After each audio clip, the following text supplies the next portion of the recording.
Olá, pessoal. Vamos começar aqui então a correção da lista de exercícios.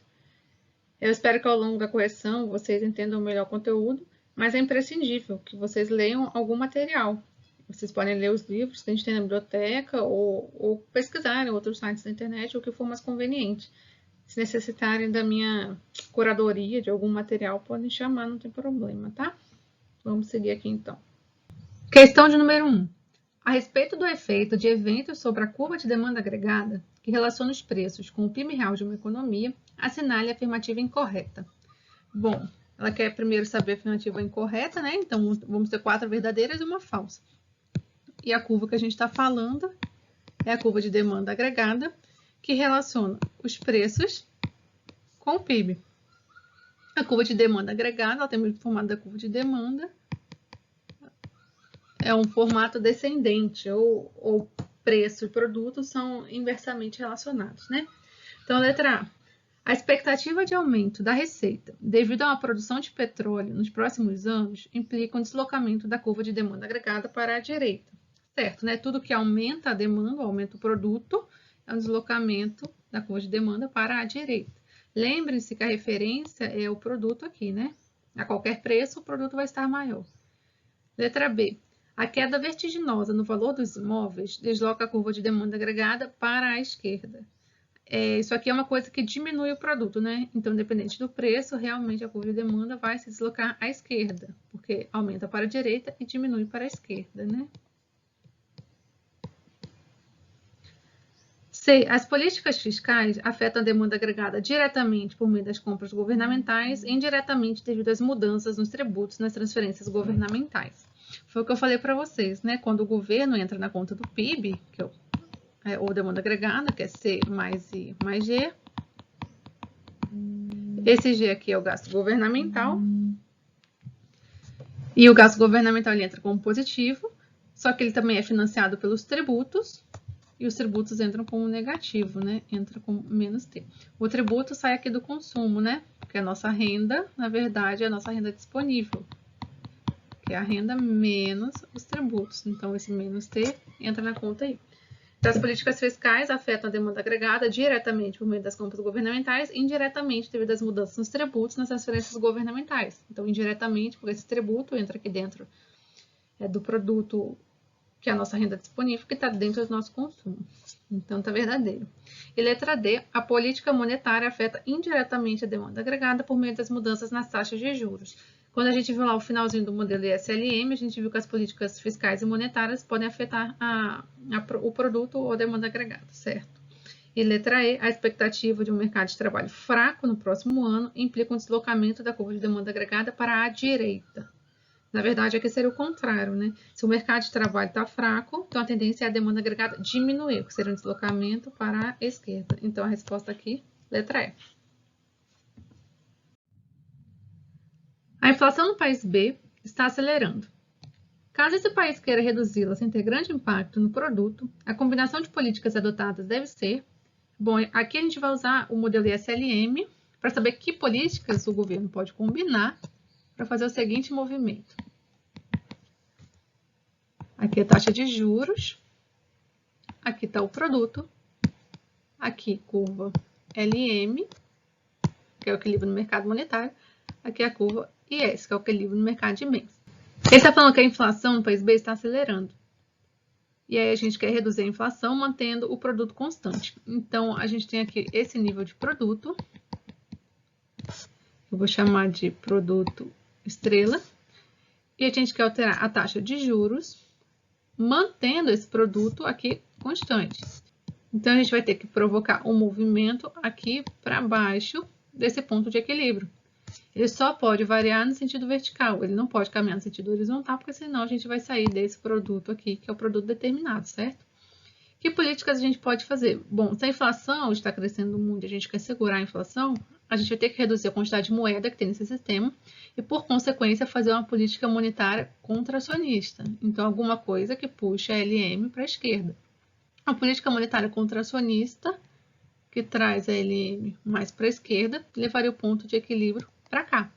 Mas desse novo ponto de equilíbrio, o produto é menor do que o anterior. Então, a gente tem que combinar uma política fiscal que traga esse ponto de volta para esse nível aqui. Então, que tipo de política fiscal deveria ser feita? Uma política fiscal que fosse expansiva, né? Porque aí a gente levando a IS mais para a direita, a gente conseguiria chegar num ponto mais ou menos aqui.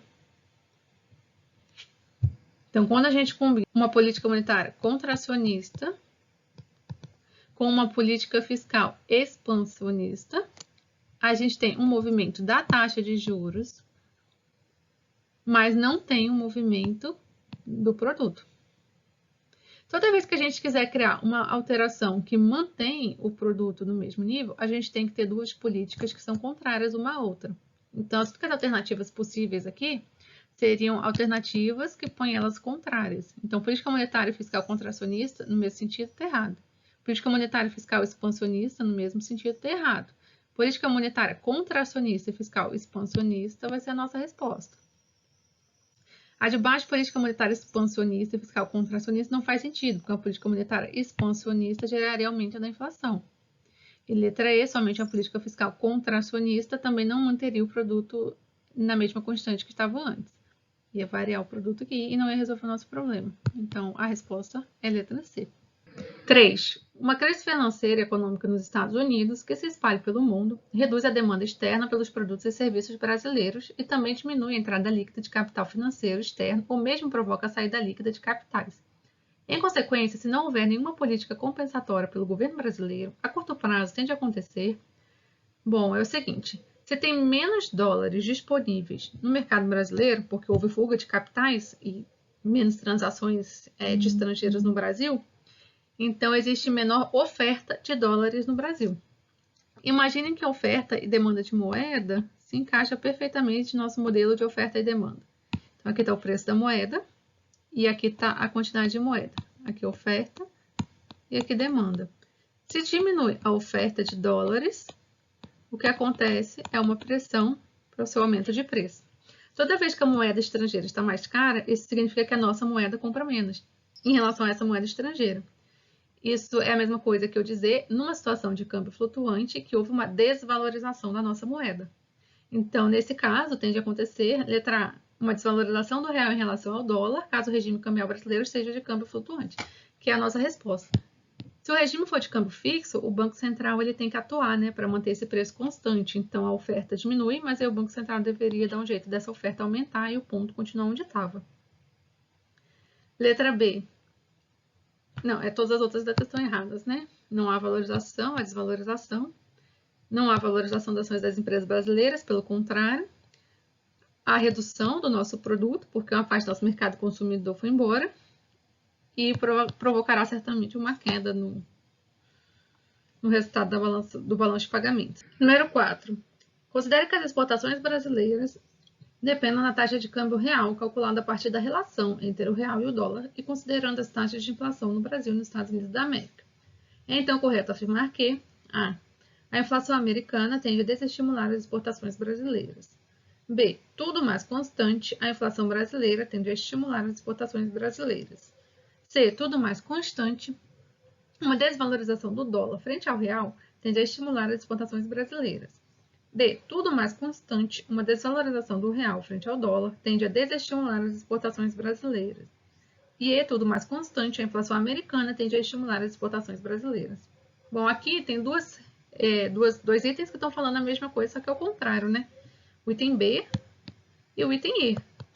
O item B está falando que tudo mais constante, se tiver inflação no Brasil, isso estimula as exportações brasileiras. Na verdade, se tem inflação no Brasil, os produtos brasileiros estão mais caros e isso desestimula as exportações brasileiras. E o item E fala que é tudo mais constante, a inflação americana tende a estimular as exportações brasileiras. A inflação americana encarece produtos americanos. Então, os produtos americanos ficam menos competitivos comparados aos produtos brasileiros. Ou seja, isso tende a estimular as exportações brasileiras. Então, nossa resposta já é a letra E. Questão de número 5.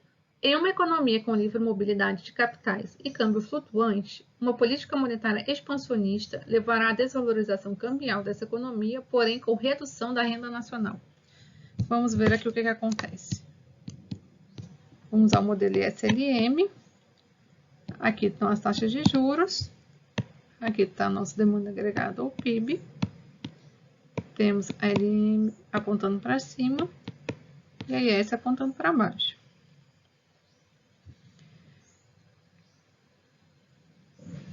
Uma política monetária expansionista representa um deslocamento da curva LM para a direita. Então, a gente estaria lidando com essa LM' aqui. Quando a curva LM se desloca à direita desse jeito, o produto que antes estava aqui, produto 1, agora vai estar aqui, produto 2. Esse movimento simplesmente tende a expandir o produto, reduzindo as taxas de juros de 1 para 2. Essa redução aqui da taxa de juros, em um país que tem câmbio flutuante e perfeita mobilidade de capitais, né, livre mobilidade de capitais, vai gerar uma fuga de capitais. Por quê? Porque os capitais, no geral, eles querem taxas de juros maiores, né? Quem é investidor está sempre atrás do juro maior. Se o juro desse país cai, ele fica menos competitivo comparado com países que têm uma taxa de juros maior lá fora. Então, há uma tendência de ter uma fuga de capitais de países com taxas de juros menores para países com taxas de juros maiores. Para acontecer essa fuga de capitais, os donos do capital eles precisam trocar a moeda, né? Então, eles têm que pegar a moeda que eles têm em moeda nacional e trocar pela moeda estrangeira para poder levar esse dinheiro para fora. Então, olhando aqui o mercado de moeda, aqui os preços da moeda, também chamado de taxa de câmbio, e aqui a quantidade de moeda, existe a oferta de moeda estrangeira e a demanda de moeda estrangeira. Se eles querem trocar a moeda nacional pela moeda estrangeira, há um excesso de oferta, né, de moeda nacional. Ou um excesso de demanda de moeda estrangeira. Se a gente chamar isso aqui de mercado de moeda nacional, o que a gente está vendo é esse movimento aqui. Então, há um aumento da quantidade transacionada dessa moeda nesse mercado e o preço da moeda nacional, comparado com a moeda estrangeira, cai. Isso aqui também é chamado de desvalorização cambial, né?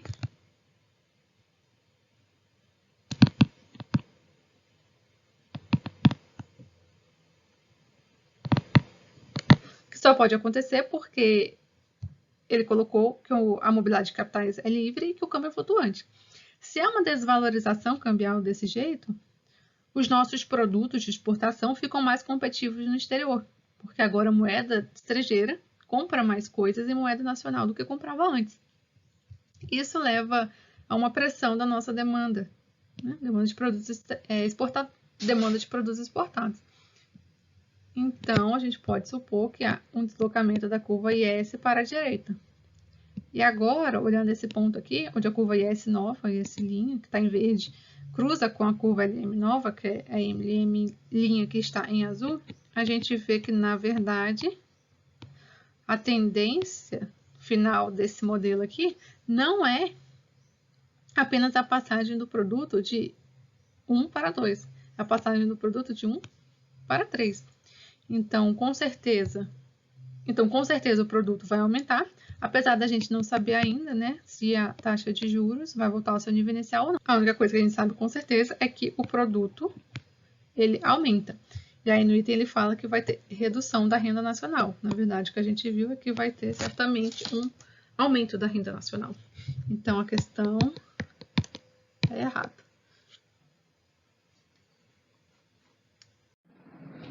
Questão número 6. No modelo ISLM, os denominados clássicos e keynesiano, a demanda por moeda. Esses casos são os casos extremos, né, onde a curva é vertical ou horizontal. Se a gente excluir esses casos, a gente está falando do modelo ISLM com as curvas inclinadas, que a gente vinha estudando. Então, a questão aqui é basicamente sobre definições, né? Letra A. A demanda por moeda não varia com a renda e com a taxa de juros. A gente sabe que sim, a demanda por moeda foi definida como variando em função tanto da renda quanto da taxa de juros. Letra B não depende da renda, então está errado. Letra C só depende da taxa de juros quando esta taxa produz juros reais negativos, não é o caso. D é inversamente proporcional à renda. Letra E é inversamente proporcional à taxa de juros. No caso aqui, quanto maior é a sua renda, maior a sua demanda por moeda, né? Então, a letra D é a única errada, porque a letra E está na definição que a gente explicou lá nos slides.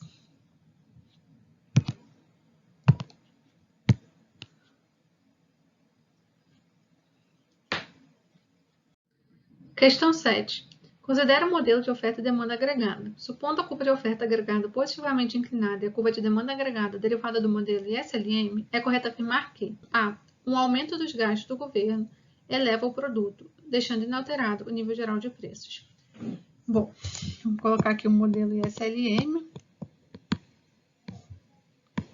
Aqui a taxa de juros sempre, e aqui o produto, aqui é LM e aqui a curva IS. Se é um aumento dos gastos do governo, isso é a mesma coisa que eu me referi à política fiscal expansionista, né?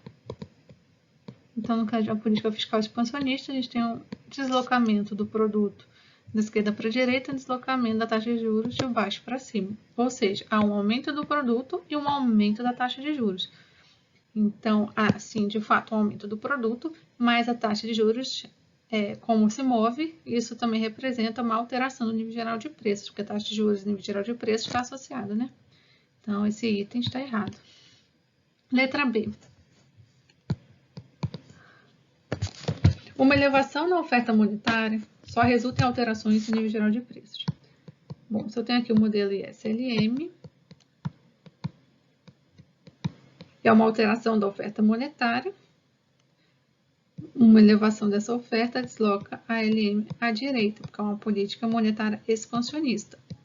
Com isso, eu vejo uma mudança aqui do nível de produto e também uma mudança do nível de juros, né? Então, só resulta em alteração do nível geral de preços? Não, também altera o produto. C. Uma elevação do consumo agregado não causa impacto sobre o nível geral de preços. Se eu tenho aqui o produto, a taxa de juros, a ISLM, uma elevação do consumo agregado é a mesma coisa que uma expansão da curva IS. Então, a gente pode ver aqui um aumento do produto, né? E um aumento da taxa de juros, ou seja, vai haver um impacto sobre o nível de preços. Letra D. Uma elevação das exportações tende a elevar tanto o produto quanto o nível geral de preços. Então, letra D. Aqui está o produto, aqui é a taxa de juros. Aqui é a minha LM, aqui é a minha IS. Quando há uma elevação das exportações, eu tenho um deslocamento da IS à direita. Com isso, eu vejo que o produto se expande e a taxa de juros aumenta. Se há um aumento da taxa de juros, haverá um impacto positivo no nível geral de preços, né? Então, letra D está toda correta. Na letra E, uma redução dos impostos não causa alterações de produto agregado. Sim, uma redução dos impostos é a mesma coisa com a política fiscal expansiva, né? Seria o mesmo resultado da letra A e da letra D, né? No desenho. Número 8. Com relação ao modelo ISLM, é incorreto afirmar que, letra A, quanto maior a taxa de juros, menor é a demanda por moeda. Aqui está certo por definição, né? Letra B.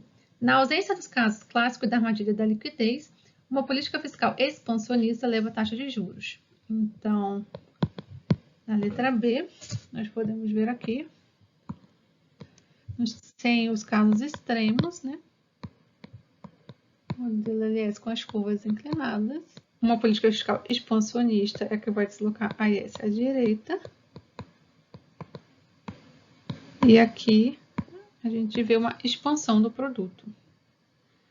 Ou seja, na ausência dos casos clássicos da armadilha da liquidez, uma política fiscal expansionista eleva a renda. Então, na ausência dos casos clássicos da armadilha da liquidez, uma política fiscal expansionista eleva a taxa de juros. a gente viu aqui o aumento da renda, né? E também um aumento da taxa de juros, tá certo. Na ausência dos casos clássicos e da armadilha de liquidez, uma política fiscal expansionista eleva a renda. Sim, esses dois itens estão explicados nesse desenho. Letra D, no caso da armadilha da liquidez, uma política fiscal expansionista não aumenta o nível de renda. Quando a gente está falando de armadilha da liquidez, a gente está falando de uma curva LM, que é horizontal, assim, e uma curva IS, que é negativamente inclinada. Então, se houver o caso de armadilha da liquidez, uma política fiscal expansionista não aumenta o nível de renda. Uma política fiscal expansionista é que leva a IS um pouco mais para a direita, né? Aqui a gente pode ver que o produto passou do nível 1 aqui para o nível 2.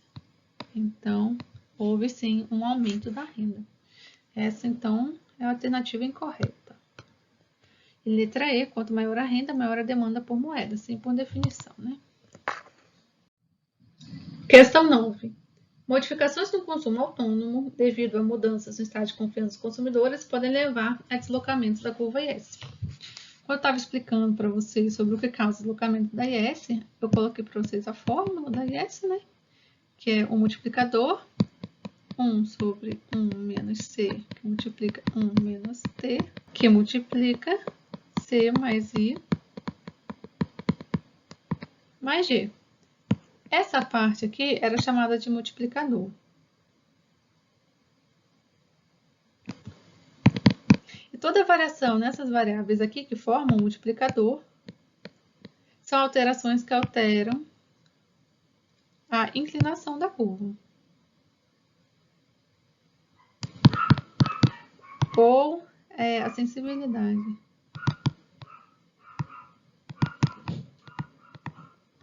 Ou ainda a elasticidade. E alterações nessas outras três variáveis aqui são alterações que deslocam a curva. Então, a qualquer taxa de juros, quando essas três variáveis mudam, a curva se desloca. E aí pode ser para a direita ou para a esquerda, depende se a política é expansiva, se o efeito é expansivo ou o contrário. Então, isso aqui eu chamei para vocês de gastos autônomos, ou variáveis autônomas, e o consumo é justamente a variável que está aqui, né? Então, modificações no consumo autônomo elevam deslocamentos da curva S, certinho. Questão número 10. Considere as seguintes informações para uma economia fechada e com o governo.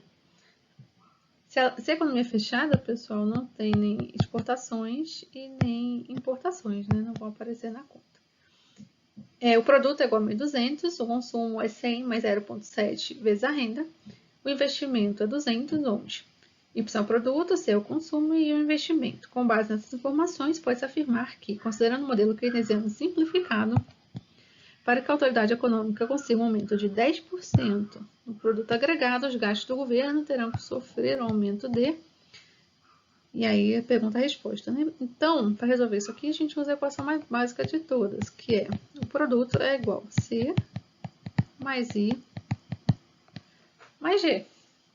Então, primeiro a gente descobre o produto, depois a gente vê o que é 10% a mais desse produto, e a gente vê o quanto o gasto do governo teve que variar, né? E essa vai ser a nossa resposta. Então, o que temos aqui? O produto que foi dado 1.200 é igual ao consumo, que é 100, mais 0,7 vezes 1.200, mais o investimento, que é 200, mais o gasto do governo, que a gente ainda não sabe qual é. Então, fazendo as contas, né, isolando o gasto do governo aqui e fazendo todas as contas do outro lado, a gente chega à conclusão de que o gasto do governo é igual a 60. Esse é o primeiro resultado. Agora ele está falando que o produto vai passar de 1.200 para 10% a mais de 1.200. 1.200 mais 10%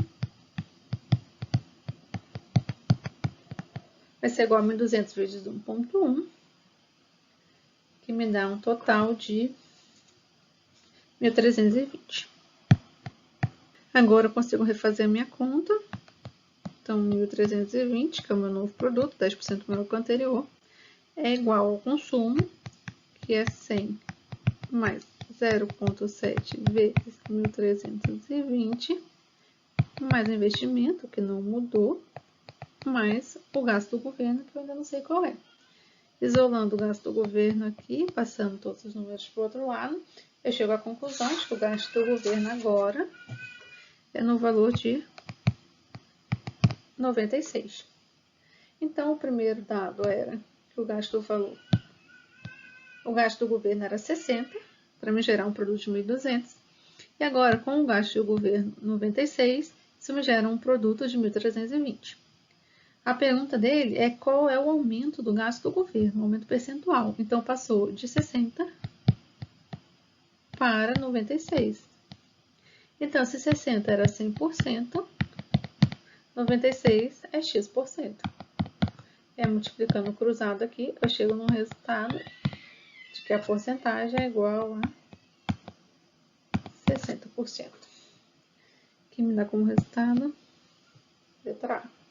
Questão 11. Considere as seguintes informações para uma economia hipotética num determinado período de tempo em unidades monetárias. Consumo 100, investimento 150, gasto do governo 80, exportações 50, importações 30. Pode-se então afirmar que, nesse caso, você tem que fazer o teste com todos os números dados para ver qual é aquele que bate, né? Eu vou começar, só para demonstrar como é que faz a conta direto pela resposta, que é a letra E. Vou mostrar só como é que é o cálculo, né? Então, o produto é igual a C mais I mais G mais X menos M. Então, o produto é igual o consumo autônomo, 100, mais uma propensão marginal a consumir, vezes a renda, mais o investimento, que é 150, mais o gasto do governo, que é 80, mais as exportações, que é 50, menos as importações, que é 30. E aí, passando o Y para a esquerda, eu vou ter que produto menos C, produto, é igual, juntando todos os números, dá 100, 250, 350. E aqui, isolando o produto,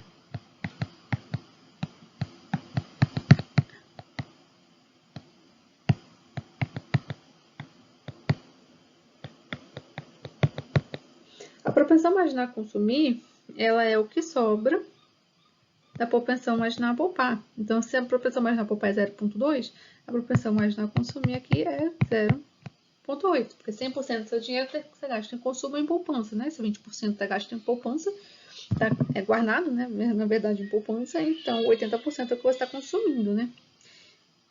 Se a gente fizer o cálculo do produto aqui, a gente tem que o produto é igual a 350 dividido por 1 menos 0,8, que é justamente a propensão marginal a poupar, porque essa é a fórmula da propensão marginal a poupar. Calculando aqui, eu chego à conclusão de que o meu produto é 1.750. Então, realmente, se a minha propensão marginal a consumir é 0,8, ou se a minha propensão marginal a poupar é 0,2, a renda de equilíbrio será 1.750. Para ver se os outros itens estão certos ou errados, você tem que colocar todos os valores nessa mesma conta e ver se a conta bate aqui no final, se dá igual, né, ou se dá aqui um diferente, tá bom? A questão 12 é mais uma questão de conta, né? Então, considere aqui a demanda agregada, que a gente está chamando de A, seja igual a 400 mais 0,7 I menos 3.000 I é 0,06, X é 250, M é 0,2Y, onde A é demanda agregada, I é taxa de juros, X é exportação, M é importação. Considerando a renda de equilíbrio, o saldo X menos M será D. Bom, a renda de equilíbrio, eu tenho aqui, ela é C mais I mais G mais X menos M. Então, o consumo, 0,4. 400 mais 0,7 Y menos 3.000 vezes I, mais o E é 0,06, né? Então, a gente já vai substituir aqui, mais X menos m, que é 0,2y. Bom, então agora eu tenho que isolar o y de um lado e todos os números do outro e terminar a conta, né? Então, vai ficar 0,5y igual a 470, né? Então, y é igual a 940. E aí está perguntando o saldo x menos m. X é 250 e m é igual a 0,2y. Então, menos 0,2 vezes 940, que vai me dar um total de 62. Ou seja, a resposta da letra B. Questão 13. Considere os seguintes dados e, com base nessas informações, a gente pode afirmar que... Bom, aqui, mais uma vez, a gente tem que fazer nos testes, né? Colocar todos os dados de cada questão para saber o resultado.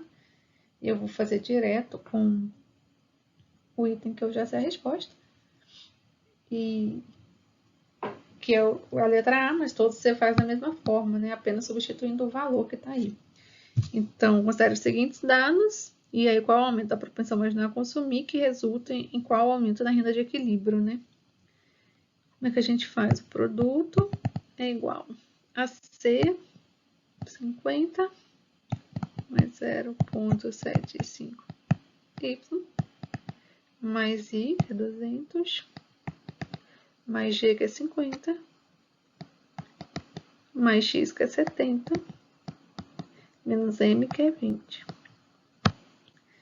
E aí tudo que tem produto passa para um lado, tudo que não tem fica para o outro. Então, ponto 25 produto, ponto 25 Y, vai ser igual a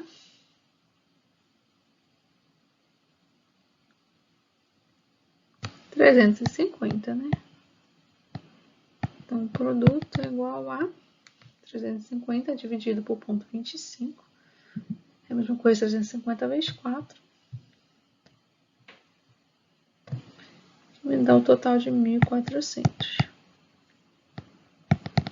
Então, ele está falando um aumento de 10% na propensão marginal a consumir afeta enquanto o produto, né? Um aumento de 10% na propensão marginal a consumir é um aumento de 10% nesse valor aqui, 0,75.